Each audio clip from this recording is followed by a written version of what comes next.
자, 그러면 차트를 통해서 한번 살펴보도록 하겠습니다. 제일 먼저 한국조선해양입니다.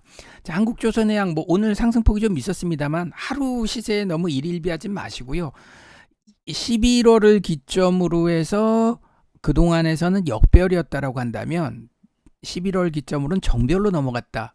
보편적으로 역배열 흐름에서는 가급적이면 특히 초보 투자자든 좀 뭐 아무리 매매를 잘 하시는 분들이라도 가급적이면 손을 대는 걸 권해드리지 않습니다. 반면에 어느 정도 트렌드가 역배열을 탈피하면서 상승 추세에 안착한다, 즉 바닥을 확인했다라고 했을 때 이 구간서부터는 초보 투자자든 좀 뭐 이렇게 구력이 있으신 투자자든 모두 다 가능한 위치입니다. 그러니까 이 구간은 조정 국면을 이용해서 사시는 게 가장 좋습니다만, 오를 때 사시든 조정 국면을 보여줄 때 사시든 이럴 때는 적극적으로 하셔야 되는 구간에 진입했다라고 말씀을 드리고 싶습니다. 다시 정리해드리면 조선업종 자체에 대한 부분은 제가 다시 한번 살펴드리겠지만, 기본적으로 기술적 분석에서 역배열 구간에서는 날고 기는 투자자가 있다라고 하더라도 여기서 수익 낼 수 있는 사람은 100명 중에 한두 명밖에 없어요. 아무리 본인이 날고 겨도 저 자리에서는요, 갖고 있으면 그 다음날 개파락으로 빠지는데 무슨 수로 수익을 냅니까? 그러니까 그런 관점에서 본다면 역배열 자리에서는 아무리 잘해도 손 안 대시는 게 좋고요.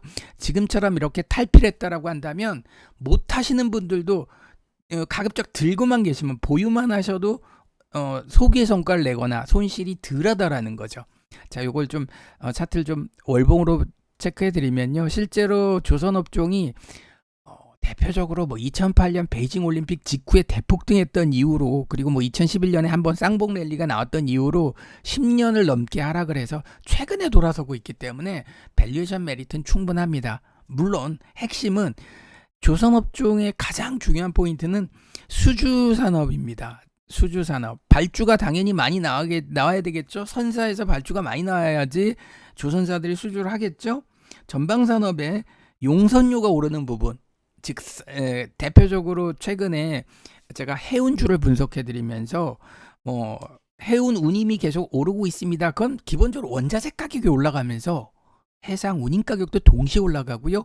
그러면서 배를 쓰는 용선료 자체도 같이 올라가고 있습니다. 그게 결국은 선가를 밀어 올리게 돼 있죠. 그래서 최근에 용선료가 올라가기 때문에 중고선, 뭐 중고차가 있듯이 배도 중고배가 있습니다. 중고선가가 최근에 올라가고 있어요. 그 중고선가가 가파르게 올라가면은 폐값이 비싸지잖아요. 중고선인데 가격이 싸야지, 비싸지면 어떻게 됩니까? 자연스럽게 중고선가의 상승은 신조선 발주까지 이어집니다. 새로운 배를 발주를 할 수 있는, 왜냐하면 비싼 중고선을 사느니 이참에 새로운 배를 하겠다. 그래서 마찬가지로 선박금융을 통해서 뭐 예를 들겠습니다. 1조짜리 배를 사면요, 10% 1000억만 있으면 나머지 90%는 대출받아서 살 수 있는 구조를 갖고 있더라고요. 자동차랑 똑같습니다. 자동차도 뭐 할부금융을 통해서 살 수 있듯이 배도 그런 구조예요. 다만 자동차는 바로 뭐 한두 달, 몇 달이면 나오지만 배는 연 단위로 기다려야 되죠. 밀리면 몇 년씩 기다릴 수도 있기 때문에 지금처럼 중고선 가격이 올라가는 시점에서 이럴 때 신조선을 사자 해서, 요새 같은 경우 이제 신조선 가격이 계속해서 오르고 있습니다. 1월 1일 기준으로 클락슨, 이건 뭐 찾아보시면 될 것 같습니다만, 클락슨 신조선가가 125포인트 1월 1일 기준으로 최근에 128포인트까지 3포인트 올랐는데, 에게 3포인트 아닙니다. 신조선가 3포인트는 되게 크고요. 이 상태에서 또, 그러니까 이게 최근이에요. 최근 128포인트까지 올랐고요. 올라가는 추이가 꾸준하게 이어지고 있기 때문에 신조선가의 상승은 곧 조선주의 상승을 의미하기 때문에 지금 구간은 조선주의 우호적인 환경이에요. 다시 정리해드리면 기본적인 원자재 가격의 상승, 그 다음에 용선료, 배 운임 가격의 상승, 그것이 결국은 중고선가를 올리고 있고, 결국 해운사들이 이럴 바에는 발주를 하자 해서 신조선가를 조금씩 밀어 올리고 있습니다. 그러면서 우리나라 조선사들의 수주가 늘어나는 추이가 될 수 있다라는 거죠. 그게 핵심 포인트입니다. 중고선가도 작년 11월 기준으로 보면 요게 이제 조선사들이 올라가기 시작한 타이밍도 찾아보시면 중고성가가 11월 달서부터 가파르게 올라가기 시작했어요. 이때 중고성가 아까 말씀드렸죠. 중고선 가격이 보니까 11월 20일 기준으로 한 86포인트 정도 됐었고요. 최근에 100포인트를 넘었더라고요. 100포인트, 101포인트 정도까지 올라갔습니다. 중고성가가 가파르게 올라가면서 이제 신조선가의 상승의 기대치와 함께 조선사들이 올라가기 시작한 포인트인 것 같습니다. 요거는 뭐 다른 조선사 대우조선도 비슷하고요. 대우조선도 11월 달서부터 올라가기 시작했고요.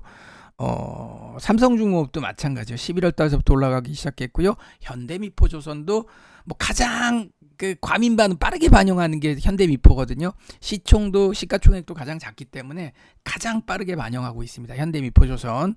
뭐 아무래도 한국조선이라든지 삼성중공업 같은 대형 기업들은 LNG선, 주로 LNG선이고 VLCC처럼 초대형 저장장치, 부유식 저장장치, 그리고 큰 배들 위주로 하다 보니까 조금 느리게 움직입니다. 근데 반면 현대미포는 일반 상선, 화학 운반선, 이쪽 PC선 같은 이런 쪽으로 하다 보니까 좀 더 빠르게 반영하는 것 같습니다. 이것도 월봉으로 한번 보여드리도록 할게요. 월봉으로 보면 마찬가지입니다. 장기 하락 추세에서 최근에 벗어나려고 하고 있는데 이례적인 거래량이 터졌죠. 물론 이때 거래량 이후에 거의 한 12년 만에 최대 거래가 터지면 월봉 기준으로 최대 거래가 터지면서 바닥 탈출을 하고 있기 때문에 조선업종은 단기 시세보다는 올해 전체적으로 보는 시세로 관심을 가지시면 좋을 것 같습니다. 너무 일일비하지 마세요. 왜? 신조선가는 아까 보셨지만 뭐 3개월에 그러니까 2개월 나왔는데 3포인트 올랐습니다. 근데 과거 잘 나갈 때 보면 신조선가 2018년인가요? 14년 정도, 2014년에 신조선가가 130포인트 넘어서 140까지 갔을 때 좀 랠리가 세게 나왔던 적이 있었거든요. 최근 추이 신조선가 클락슨 인덱스 보시면 중고선가도 나오고요. 신조선가도 나옵니다. 차근 올라가는 추이를 갖고 있다 보니까 올 전체적으로 보셔도 된다. 지금은 용선료 백가격이 밀어올리고 있는 조선주다 보니까 우호적인 환경이 조성이 됐어요. 그래서 수주산업이라는 거 그리고 신조선가에 대한 부분을 체크해 보시면서 조선주 지금 당장 좀 오른 것 같지만 조금 더 크게 보시면 별로 오르진 않았습니다. 특히 대우조선도 마찬가지고 삼성중공업도 그렇고 한국조선도 마찬가지로 별로 오른 게 없어요.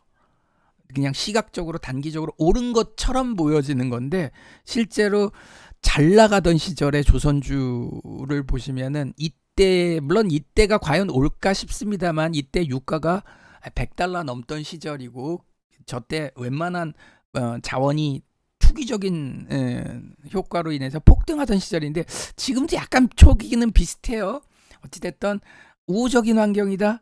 자, 해운주의 신고가를 사실 예상을 해드렸던 부분인데 왜냐면 워낙 CCFI, SCFI 워낙 가파르게 올랐기 때문에 올라가는 걸 예상을 해드렸는데 해운주가 이미 신고가를 찍었죠. HMM 신고가 났고요. 펜오션도 결국 신고가가 났어요. 해운주 신고가 사상 최고가까지는 아니더라도 어찌됐든 신고가를 찍었기 때문에 그 다음은 이제 올해 전체적으로 봤을 때 해운주 다음 조선주가 갈 시간이다. 그래서 참 롱텀으로 한번 보시고요. 단기텀으로는 장기선을 리스크 관리 선으로 해서 즉 장기선은 바로 이 선이죠. 이 선을 리스크 관리 시점 선으로 추세 대응하시면 좋을 것 같습니다. 자, 지금까지 조선주에 대해서 살펴봤습니다.